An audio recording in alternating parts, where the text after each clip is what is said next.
un genio a tiempo completo y además yo creo que con un contrato leonino. Las empresas son las personas. Entonces el tema de la tecnología es absolutamente colateral. Para los seniors nos está mejorando muchísimo gracias a saber interpretar el contenido, que no es otra cosa que cuando te venía el junior y te da a ti un papel y lo corriges. Eso es lo mismo que te pasa con la IA, que corriges. ¿Por qué? Porque estás acostumbrado, tienes una experiencia muy dilatada para corregir. El nivel de eficiencia que se puede llegar a alcanzar es enorme, con lo cual hasta la propia distribución del trabajo de manera honesta y justa va a ser todo un reto de las áreas de gestión de personas. O sea, estamos hablando con una persona que tiene esa visión, pero que tiene, siempre digo, ese arraigo, ese seniority, que a un trabajo le llama nuestro oficio, es muy bonito. Y eso significa que el oficio lo ejecutan las personas, lo ejecutan las máquinas.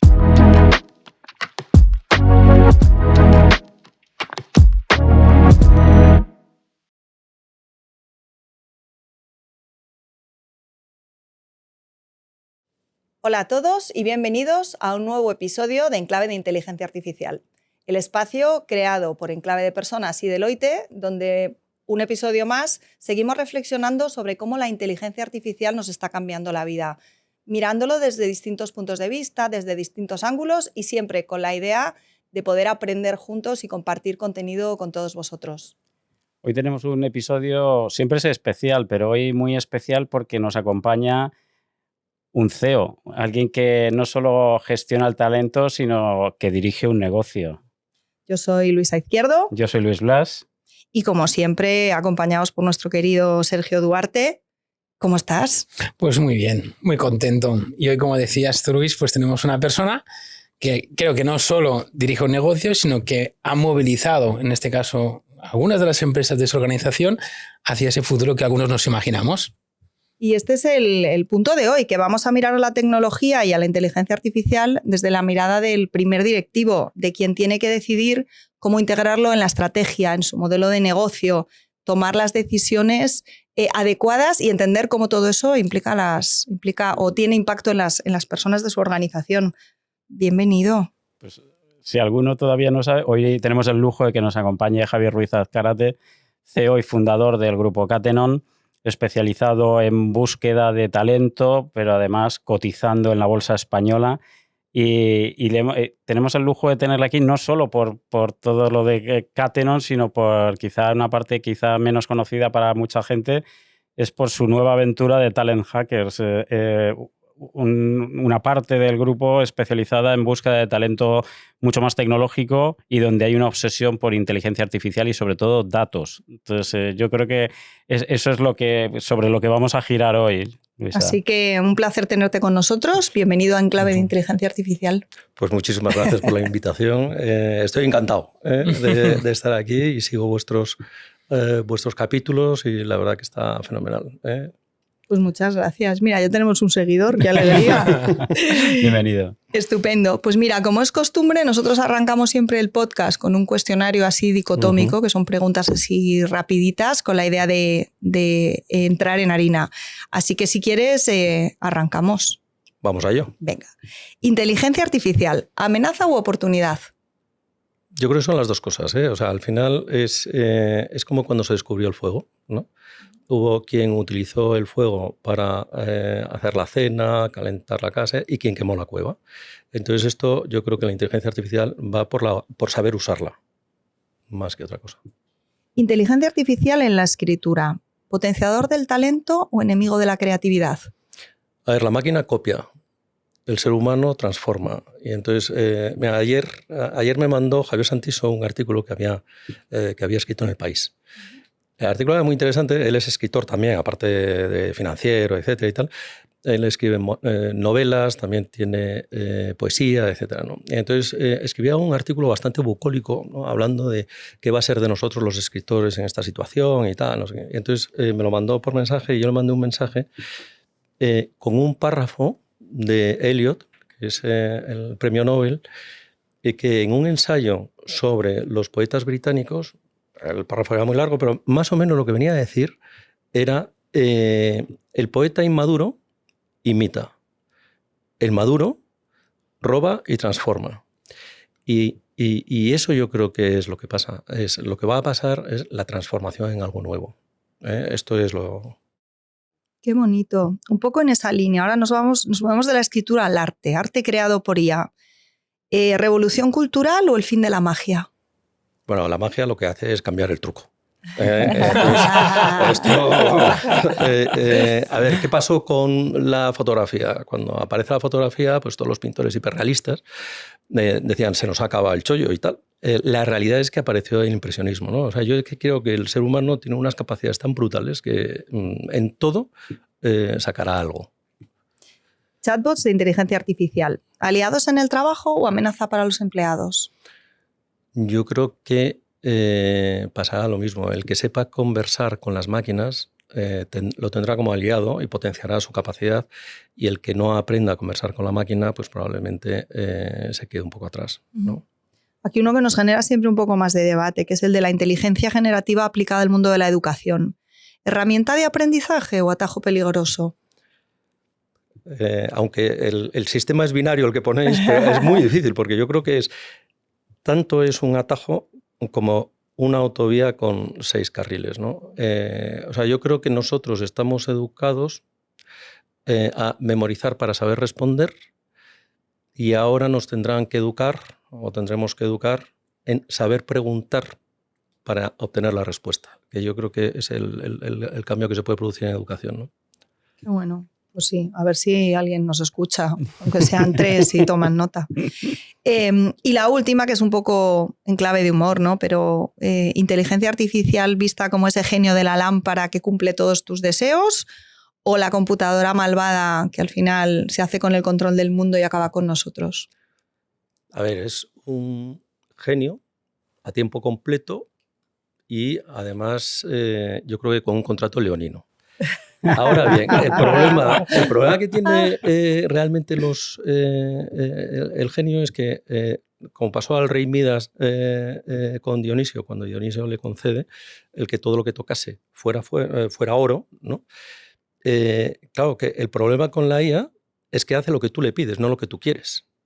Y ese es el punto, yo creo, clave para la utilización al final. Buenísimo, otra vez. Hay que ver qué preguntamos y qué pedimos. No la vayamos a liar. Porque bueno, yo creo que promete. Gracias, Javier. Vamos a arrancar ya un poco con los temas de fondo, ¿no? Sobre todo es el impacto y el uso de inteligencia artificial. Pero para mí, algo que se me viene a la mente, ¿no? Y sobre lo que seguro que vamos a disfrutar en la conversación contigo, es si el talento se busca o se predice, ¿no? O sea, que es interesante, ¿no? O sea, que para los que no... Creo que si alguno aún no conoce a Javier, cuéntanos un poco cómo arranca la trayectoria Catenon y sobre todo en qué momento visionáis que va a moverse al mundo de la tecnología y los datos. O sea, yo empecé en consultoría, por eso yo estoy tenso porque tengo un socio de consultoría al lado. O sea, esto para un consultor es muy fuerte, ¿no? Entonces, empecé en consultoría, la firma tenía, bueno, en Arturo, que como ya no existe, o sea, disgregado no sé cuántas veces, ¿no? Empecé en Arturo. Ahí había un cliente que era Sanitas, y bueno, hicimos un proyecto y al final... me propusieron incorporarme en Sanitas como director de recursos humanos de los hospitales. Yo tenía 28 años en ese momento. Y entré en el mundo de recursos humanos, os podéis imaginar, que con muy poca idea, con mucha ilusión y tal, ¿no? Entonces, lo bueno de esa compañía es que el CEO era norteamericano y era muy partidario de estar trayendo tendencias que había allí aquí, ¿no? Y una de las tendencias, claro, ahora si lo ven mis hijos se van a reír, pero era Internet. Y entonces en el año 94, de repente nos ponen, le llaman los 40 principales a los directivos, pues a los 40 principales nos ponen Internet. Y entonces empiezas a ver la evolución de Internet. ¿Os acordáis? Altavista. Bueno, tú no te acuerdas, pero a lo mejor alguien que nos vea se acuerda. Era increíble. Entonces, claro, lo que empiezas a ver es que se va construyendo una función exponencial, ¿vale? Y sobre todo desde el punto de vista ya de recursos humanos, había un tema súper interesante, ¿no? Se hablaba mucho del talento, pero empiezas a ver que el talento es global. Que claro, que el talento no es de una localización concreta, ¿no? Y veías que había una oportunidad apasionante que era ver el talento de manera global. Y eso te lo iba a permitir la tecnología, ¿no? Por otro lado, Internet ya se veía que era función exponencial, con lo cual dices, al final todos los datos van a estar ahí, ¿no? Entonces, la mezcla de todo eso, lo que permitía ver, porque nosotros teníamos un problema que teníamos que fichar muchos perfiles también muy técnicos para los hospitales, ¿no? Claro, el área de recursos humanos, pues ya me contarás, porque yo de obstetricia y ginecología, pues la verdad sé lo justo, ¿eh? Y eso que tengo unos cuantos hijos, pero sé poco. Entonces, claro, el punto era, oye, ¿cómo se puede resolver esto? ¿Y cómo se puede resolver el poder buscar un profesional en cualquier parte del mundo, poderlo presentar y tal? ¿No?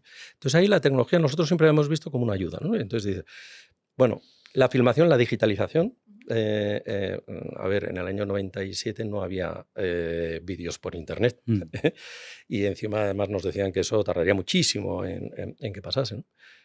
Pero era el tema de los vídeos, el tema de la conectividad, etc. Entonces, con esa idea más o menos se monta Catenon. Era resolver una ecuación que era como buscar a un profesional en cualquier parte del mundo, con consultores basados en otra parte del mundo para presentarlos a clientes que están en otra parte del mundo, ¿vale?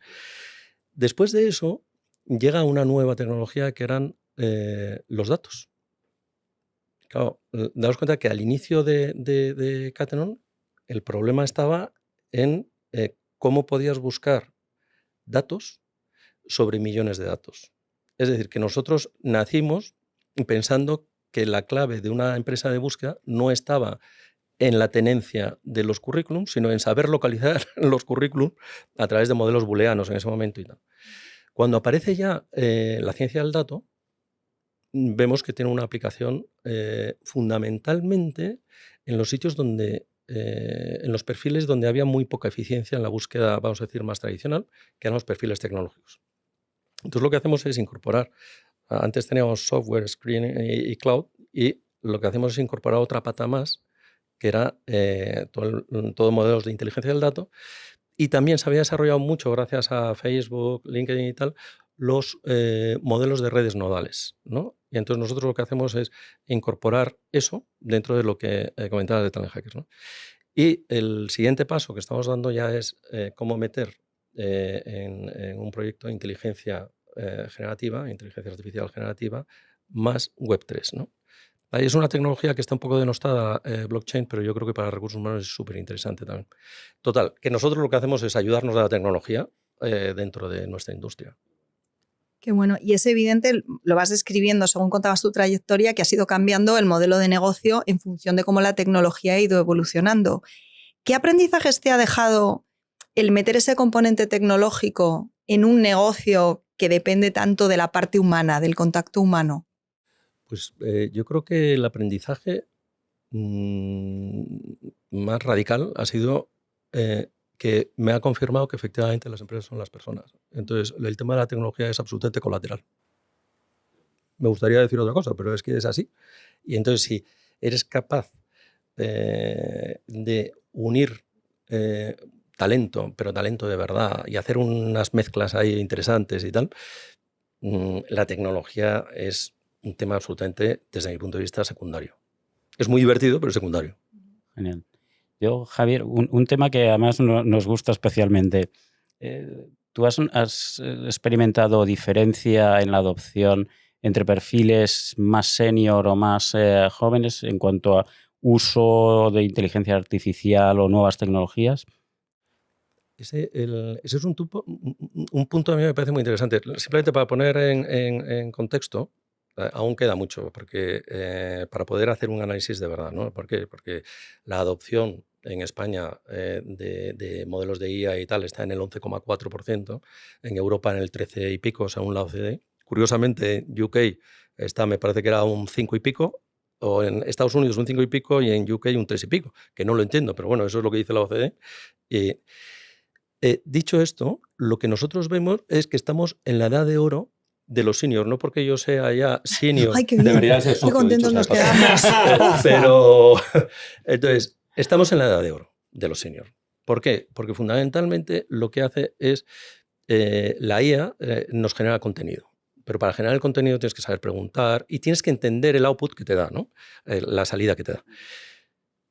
Ahora bien, ¿Cómo está mejorando la eficiencia? Pues para los seniors nos está mejorando muchísimo gracias a saber interpretar el contenido, que no es otra cosa que cuando te venía el junior y te da a ti un papel y lo corriges.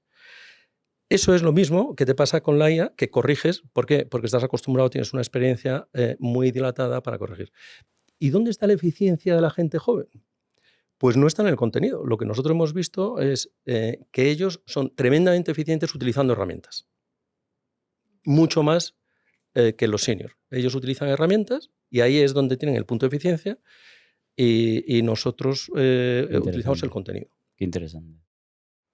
Qué bueno. Estoy pensando, pero un junior aventajado, ¿eh? O sea, un junior de los buenos, No te vas a creer. O sea, a lo mejor nosotros porque lo tenemos en el ADN, pero yo en los comités voy a aprender y es que no hay uno que no saque... Nosotros estamos utilizando ahora no sé qué y tal. A mí yo no soy muy... Me encanta la tecnología conceptualmente, pero ya he intentado hacer alguna cosa... ¿Por qué no programas un asistente y tal? Fíjate. Está tirado porque haces no sé qué. Otro y tal. día, otro día igual. Está claro que la tecnología y la inteligencia artificial nos está cambiando las reglas de juego. Pero ¿dónde crees tú que está el verdadero potencial transformador de la tecnología en nuestro sector?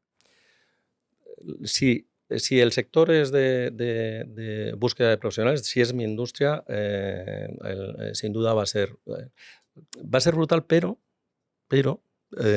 a ver, una cosa son el potencial que tienen las capacidades tecnológicas ahora, que es enorme, y estoy hablando ya de la tecnología que hay. Y otra cosa distinta es el gap que hay con la adopción. La adopción es muy lenta. Y es lenta porque, gracias a Dios, la gente que se dedica a personas, a gestión de personas en las organizaciones, es muy prudente.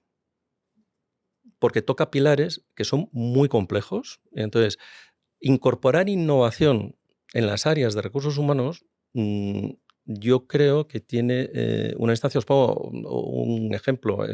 Cuando nosotros empezamos a filmar, a digitalizar las entrevistas técnicas, bueno, pues la realidad es que se ha tardado 20 años en que eso se haya generalizado.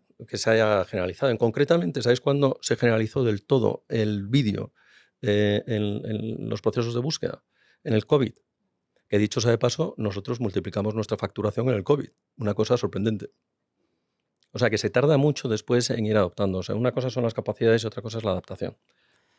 Hablabas de innovación y cuando tú piensas en innovación, ¿crees que lo que estamos viendo o lo que está por venir es la mejora de algo que ya existe o la completa creación de algo nuevo? O sea, ¿crees que la inteligencia generativa está provocando una mejora, una aceleración o es radicalmente nuevo lo que va a venir? O sea, yo creo, parezco gallego, que todo digo que sí, que depende. O sea, son las dos cosas. Yo creo, por supuesto que va a mejorar la eficiencia de procesos, pero a mí lo que me parece más interesante es qué es lo que está pasando con la tecnología. Se van resolviendo capas, ¿no? O sea, mientras que yo recuerdo haber estudiado con tablas logarítmicas para resolver temas de trigonometría esférica, ¿vale? Ahora eso no está en el temario de nadie, porque eso ya está resuelto. Lo que hay es geolocalización, que es la siguiente capa. Pero la siguiente capa de geolocalización lo que tiene es una siguiente capa que es de eficiencia logística. Y la siguiente capa ha sido Amazon, etcétera, etcétera. Es decir, que una vez que la tecnología da por resuelto una capa, por decirlo de alguna manera, se generan capas de valor nuevas, que es donde yo creo que va a estar la potencia brutal de la inteligencia artificial, es en las nuevas capas que se van a generar y mejorando la eficiencia de las anteriores. O sea, yo eso sí que creo que va a pasar. Qué bueno. Volviendo a tu posición como empresario y desde ese punto de vista, ¿cómo ha transformado la inteligencia artificial el modelo de negocio en los procesos de búsqueda y selección? ¿Cómo cambia la manera en la que se crea valor, se fijan los precios, se mide el éxito del proceso? O sea, yo creo que aquí hay un tema que es muy interesante, que va a afectar más primero a las organizaciones y después a los que damos servicios profesionales a las organizaciones, y es la tecnología ahora mismo va a permitir, por fin, que las organizaciones traten de manera individualizada a los profesionales. A mí eso me parece que va a ser el mayor avance que vamos a tener. Una vez que las organizaciones van implantando sistemas que les permiten gestionar individualmente, aunque la organización tenga 20.000 empleados, y tratar individualmente, porque somos todos distintos y la tecnología nos lo va a permitir, es, oye, pero ya que somos todos distintos y tal, claro, va a producirse probablemente un cambio en donde van a ser las organizaciones las que se adapten a las personas y al talento y no buscar para... Y eso es lo que nos va a afectar fundamentalmente a los que nos dedicamos a la búsqueda de talento, ¿no? Yo, vamos, también me gustaría también conocer tu opinión en otro fenómeno que cada vez estamos oyendo más, que es esto de la gentificación, ¿no? O sea, no sé si el palabra funciona o no, pero cada vez estamos oyendo más el empleado con sus agentes, los procesos con sus propios agentes de inteligentes. ¿Cómo estás viendo este fenómeno? A mí me parece maravilloso. O sea, si te vas, si nos vamos, pues no sé, a un directorio de inteligencia artificial, el AI Directory, me parece que hay uno en Estados Unidos, hay como unos 3.800 ya agentes operativos en donde un profesional puede ir de productividad, de tal, de no sé qué, de no sé cuántos, puede trabajar con un pool propio de agentes. Probablemente los que nos dedicamos a la búsqueda vamos a tener que evaluar no solamente a ese profesional, sino al pool de agentes con el que va a llegar. Y ahora la siguiente ecuación que os toca resolver a vosotros es, claro, cómo distribuir de manera justa el trabajo, porque claro, el nivel de eficiencia que se puede llegar a alcanzar es enorme, con lo cual hasta la propia distribución del trabajo de manera honesta y justa va a ser todo un reto de las áreas de gestión de personas. Sí, sí que lo es, y un reto que no es baladí, creo que va a ser complejo. Superinteresante, sí. Y desde tu punto de vista, ¿crees que las organizaciones están culturalmente preparadas para ese modelo en el que conviven los unos y los otros? A ver, yo primero creo que falta un poco de estudio, de trabajo. O sea, yo creo que la tecnología hay que estudiarla.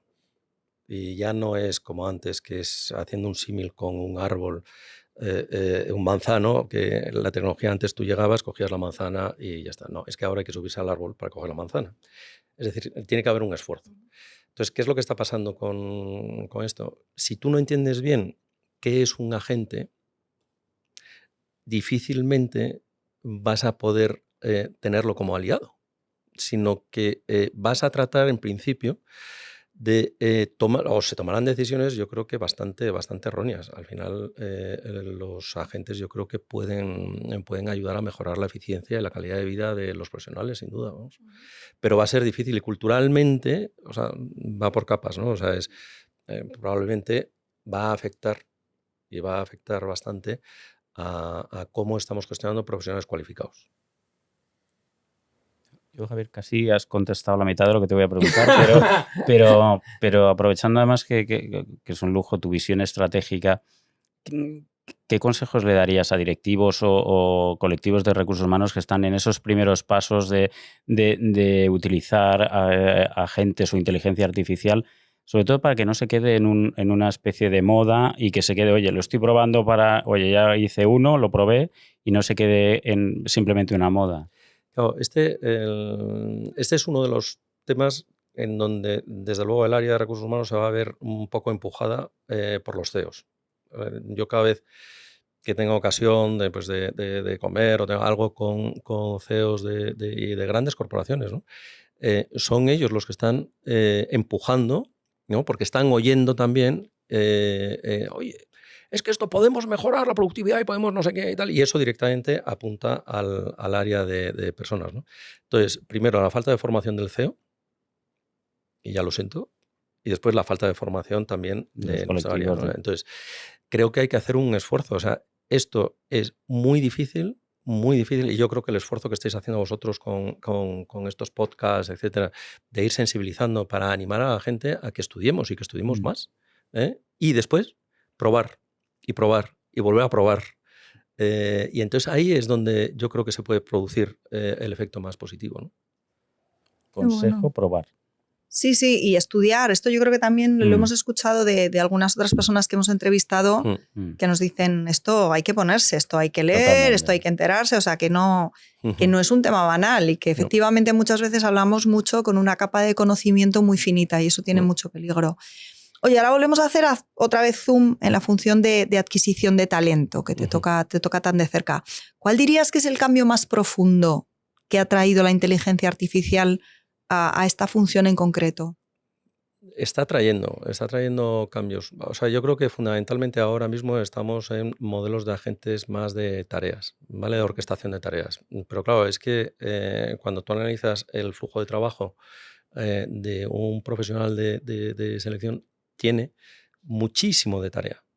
Entonces, prácticamente se puede ahorrar hasta el 80% del tiempo con que tengas un agente que orqueste bien esas tareas, que no es poco. Después viene la segunda parte, que yo creo que ahí hay un tema bastante complicado, es hasta dónde puede llegar el agente. Es decir, ese es el punto que yo creo que va a haber mucha discusión. Pues casi me lo has dejado preparado porque, como te adelantaba, vamos hacia ese mundo donde la inteligencia artificial es mucho más predictiva, anticipando o preveyendo el potencial o el talento. A ver, vamos a pasar probablemente, o estamos pasando, en mi industria, ¿no?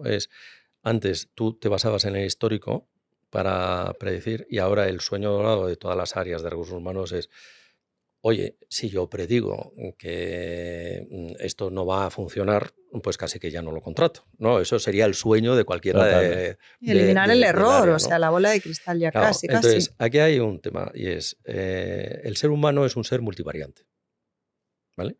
Y no tiene solución. No digo que no tenga solución el ser humano, no tiene solución, o sea, porque fijaros la ecuación que tenemos que resolver los que nos dedicamos a la búsqueda, ¿no? Y los dedicáis, porque vosotros también. Tú sacas a alguien de un caldo de cultivo donde hay n variables, dentro de las n variables es su jefe, colaboradores, sus tal, etcétera y tal, y lo introduces en otro caldo de cultivo totalmente distinto donde has movido todas las variables.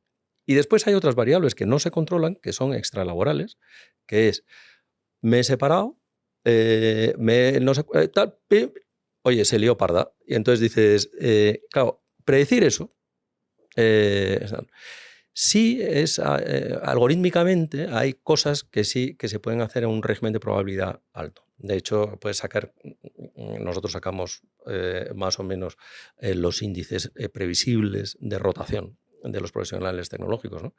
Porque simplemente te tienes que ir, haces un supuesto, un algoritmo, y te vas al año N-1, N-2, N-3, pruebas el algoritmo y ves si aciertas y en qué porcentaje. Y entonces dices, oye, con este algoritmo estamos acertando al 80%, pues más o menos ya sabemos cuándo alguien probablemente se vaya a mover. O sea que el criterio humano sigue mandando. Absolutamente. Gracias a Dios. Es normal, sí. Y en ese entorno cada vez más algorítmico, donde además podemos automatizar el 80% de las tareas que hace un reclutador, ¿cómo le cambia la vida al reclutador? ¿Qué capacidades distintas tiene que tener para poder tener éxito en un contexto tan distinto? Bueno, yo creo que el perfil es absolutamente distinto. O sea, uno tiene que saber de ciencia de datos, cosa que es muy difícil encontrar. Tiene que saber de marketing programático, también es muy difícil tal. Después, o sea, la eficiencia, o sea, el buen trabajo de un reclutador está en toda esa parte, vamos a decir, como más técnica, que tiene que aprender para después ser muy eficiente y ver la individualidad, lo que hablábamos antes, en el análisis del profesional. Y después ser muy honesto para intentar descubrir cuáles son las variables de dónde va a aterrizar el profesional, ¿no? O sea, a mí hay muchas veces que yo a algunos candidatos, a algunos profesionales y tal, me dicen, voy a entrar en la compañía X, ¿no? Y, oye, ¿has pedido referencias de tu jefe? ¿Has pedido referencia del consejero delegado? Porque un consejero delegado es relativamente fácil de pedir referencias. Digo, yo que tú pediría referencias del consejero delegado y mira a ver si es el sitio donde... Porque no entras en la compañía con esa marca. Tú estás entrando en un equipo con una persona. Entonces, creo que tiene que haber una selección inversa. Y yo eso, aunque vaya en contra de Pero yo eso se lo digo a los candidatos, digo, haz una selección inversa, selecciona tú. Esto es muy bueno y es buenísimo que desde vuestra perspectiva acompañéis en ese proceso y os sintáis también responsables. Yo creo que es muy importante cuando haces un proceso de selección sentir la responsabilidad sobre la decisión del candidato también, ¿no? Que pienses que ese es el sitio donde de verdad van a tener éxito. Nosotros ahí sí que metemos un poco de presión a los consultores para que, o sea, primero porque el oficio es muy bonito, pero el oficio es muy bonito si efectivamente eso lo haces bien. Yo me he quedado con una de las cosas, me he quedado con muchas, pero una de las que decías sobre la amenaza a la oportunidad de la inteligencia artificial, ¿no? Y eso de quemar la cueva, que es muy gráfico, ¿no? Entonces, quizá el tema más sensible y a vosotros por la industria en la que estáis os toca vamos, prácticamente de todo, es sobre la privacidad de los datos y toda la regulación de los datos de candidatos y el mantenimiento de esa privacidad. ¿Tú Sí. cómo ves, cómo os va a afectar o cómo os está afectando ya, ¿no? Bueno, está afectando y yo ahora mismo he tenido antes una comisión del Consejo que me tienen frito, dicho sea de paso, porque estamos desarrollando una plataforma que tiene unos componentes de inteligencia artificial bastante potentes, pero ahí están los de compliance, que se llamó tal, por el acta de AI que se va a implantar ya el año que viene, ¿no? Entonces, uno, hay que ser consciente que tiene un nivel muy alto de regulación y yo creo que eso es bueno. Y después, dentro de eso, los procesos de selección están catalogados de alto riesgo dentro de la propia acta, ¿no? Entonces, eso tiene cosas muy buenas, o sea, es la transparencia con el candidato. Si tú estás utilizando un chatbot, el candidato tiene que saberlo. Después, oiga, usted no puede filtrar alegremente con un, vamos a decir, con un agente de inteligencia artificial autónomo, vamos, que actúe en bucle. Dice, eso usted no lo puede hacer, pero es que además tiene que ser transparente y tiene que registrar los logins y tiene que haber trazabilidad de lo que usted está haciendo. Y después tiene que ver si está produciendo sesgos, con lo cual, cuando usted rellena lo que le llaman el RAG, ¿no? Para toda la documentación, por decirlo de alguna manera, con la que va a aprender, tiene que ser de calidad. Porque si no es de calidad, pasa lo que le pasó a una compañía de distribución muy conocida, que patinó. ¿Por qué? Porque resulta que la inteligencia artificial, cuando hacía el screening y tal, todo el filtrado, pues resulta que habían visto que era machista. Y entonces se desconectaron, por decirlo de alguna manera. Claro, lo gracioso es que lo que se descubrió es que había un sesgo dentro de la compañía, de todos los reclutadores, que era así, ¿sabes? Entonces, también te obliga el acta a que lo que tú rellenes sea de calidad. Es decir, que no tenga sesgo para que después la inteligencia actúe correctamente, ¿no? O sea, que es súper interesante, ¿eh? Yo lo veo siempre como una oportunidad. Es verdad que va a ser duro lidiar con eso, porque las posibilidades serían enormes sin eso, pero creo que es bueno. Qué bien, pues vamos llegando casi al final, así que aquí lo que nos apetece ya, más allá de todo lo que hemos hablado, es que nos cuentes un poco cómo eres tú como usuario de IA, en qué utilizas tú la IA en tu día a día, danos algún consejillo, alguna aplicación por ahí que no sepamos. A ver, yo me lo paso bomba. O sea, yo reconozco que me vuelve loco. O sea, es a lo mejor porque tengo un exceso de curiosidad y tal, pero mira, en el ámbito personal es brutal, ¿no? O sea, ahora te puedes leer un libro que antes probablemente no me habría leído, ¿no? Que es un libro que he recomendado mucho, que es el de Fermat, ¿no? Es el enigma de Fermat, bueno, la paradoja, ¿no? Que es el teorema que se resolvió 3 siglos más tarde, ¿no? O sea, Andrew Weiss fue el que lo resolvió. Claro, leerte ese libro súper bien escrito del enigma de Fermat y tal, si no hubiera tenido inteligencia artificial al lado para ir preguntando y repreguntando sobre cosas que ya no entendía y que no llegaba y tal, claro, habría sido imposible, o sea, habrías tirado el libro, ¿no? Pero es que ahora te puedes leer a Kant y digerirlo. Y por fin entenderlo. Y por fin entender algo. Entonces, claro, a nivel personal es absolutamente brutal. A nivel profesional, reconozco que me tengo que corregir un poco porque me estoy volviendo un poco más incisivo de la cuenta, ¿no? Porque yo me acuerdo con el CFO nuestro, que es extraordinario, es un francés, muy fuera de serie, pero muy cartesiano, ¿no? Y entonces había veces que yo le decía, oye, yo qué sé, pero ¿por qué no cogemos en esta filial, hacemos una reducción de capital y hacemos no sé qué? No, eso no se puede porque no sé qué y tal. Y yo, bueno, pues nada, oye, es el que sabe y tal. Claro, ahora con la inteligencia artificial ha cambiado un poco porque yo me preparo antes la reunión. Y entonces ya he visto que hemos mejorado muchísimo el entendimiento entre los dos y tal, ¿no? Entonces, pues igual que con los abogados, con tal, cualquier otra disciplina, mientras sepas más o menos y tengas un poco de curiosidad, el apoyo a mí me parece que es... Vamos, para mí, estoy rejuveneciendo. Oh, tremendo. Fantástico. Javier, yo, como decía Luisa, nos estamos aproximando al final. Es un lujazo oírte y escucharte, sobre todo por tu visión estratégica de los temas. Yo creo que lo estamos disfrutando mucho. Ahora vamos a contar con una parte del episodio que a nosotros siempre nos gusta mucho, que es intentar que Sergio nos dé de la mejor manera posible sus reflexiones, sus pensamientos de todo lo que ha ido escuchando. O sea, que Sergio siempre dejamos la parte más difícil, que es intentar condensar todo lo que hemos dicho en 2 o 3 grandes pensamientos sobre la conversación que hemos escuchado. No sé si son grandes pensamientos, pero gracias. Esto es porque van a ver mis hijos, seguro, solamente esta parte. Solo esta parte. Además, no. Bueno, yo lo que hago siempre es, os escucho y apunto cosas, ¿no?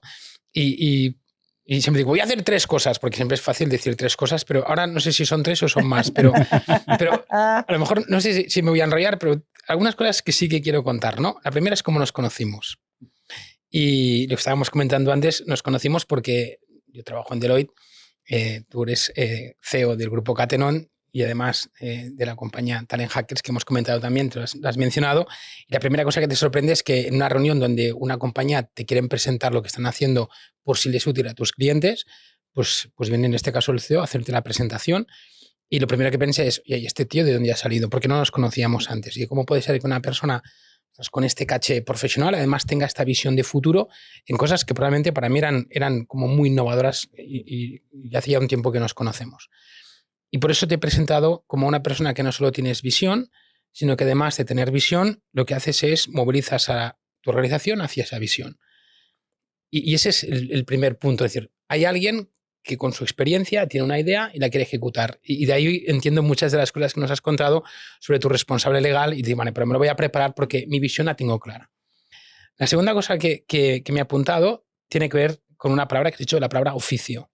O sea, estamos hablando con una persona que tiene esa visión, pero que tiene, siempre digo, ese arraigo, ese seniority, que a un trabajo le llama nuestro oficio, es muy bonito. Y eso significa que el oficio lo ejecutan las personas, lo ejecutan las máquinas. Y tú hablabas que la tecnología básicamente es colateral y que no sirve para hacer cosas.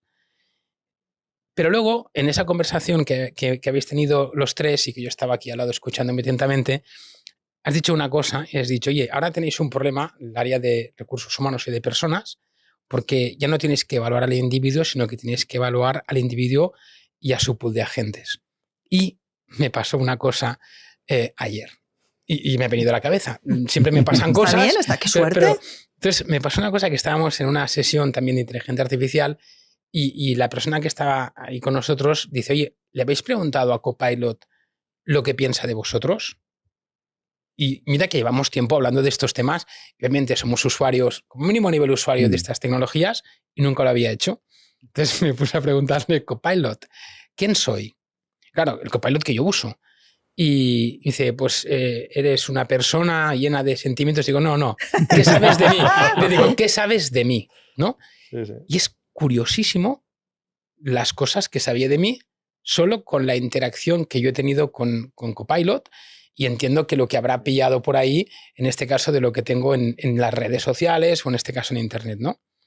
Y ahí he pensado, ostras, el mundo que nos viene. Porque una de las reflexiones que has dicho es cómo empezasteis la reflexión sobre Catenon. Decías, es buscar datos entre millones de datos. Constantemente la inteligencia artificial lo que está haciendo es que nosotros estemos generando un montón de información que en algún momento va a ser utilizada. Cuando hablamos de Talent Hackers, una de las cosas que más me sorprendieron no es que os dedicarais a la búsqueda de talento tecnológico, sino cómo lo hacíais. Ellos se inventaron un modelo de negocio en el que tienen a un montón de gente, perdona que lo diga así, haciendo vuestro trabajo.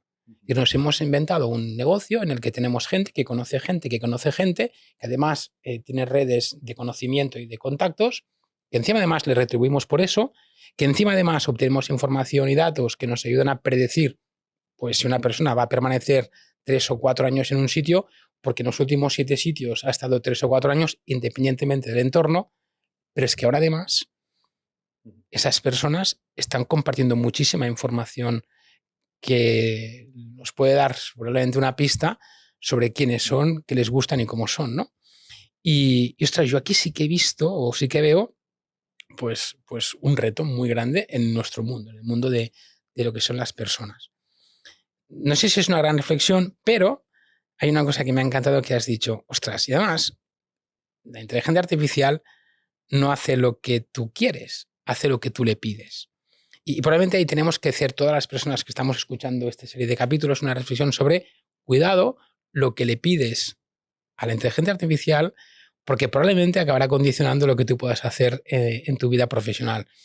Yo me apunto para decírselo a mi hijo, porque claro, mi hijo ahora tiene 17 años y probablemente, como tú decías muy bien, nosotros creo que el talento senior, yo me considero talento senior, pero muy senior, pues probablemente tengamos ese criterio, ¿no?, para poder evaluar cosas. Ellos están conviviendo desde ya muy jóvenes con estas tecnologías que probablemente puedan condicionar lo que les va a pasar en su futuro. Por eso lo que le tengo que explicar ahora mismo es decir, cuidado, porque hay gente muy inteligente que al final no se va a evaluar lo que tú eres y con lo que tú vienes, sino cómo eres, qué reflexiones tienes, qué te preocupa, qué buscas, porque al final todos tenemos que acabar ejecutando un oficio. Así que yo me voy con, pues primero, con un gusto de haber estado contigo y con evidentemente Luis y Luisa en esta sesión. 2, me voy con una reflexión importante sobre qué es lo que nos viene a nosotros como área de personas, especialmente en este ámbito.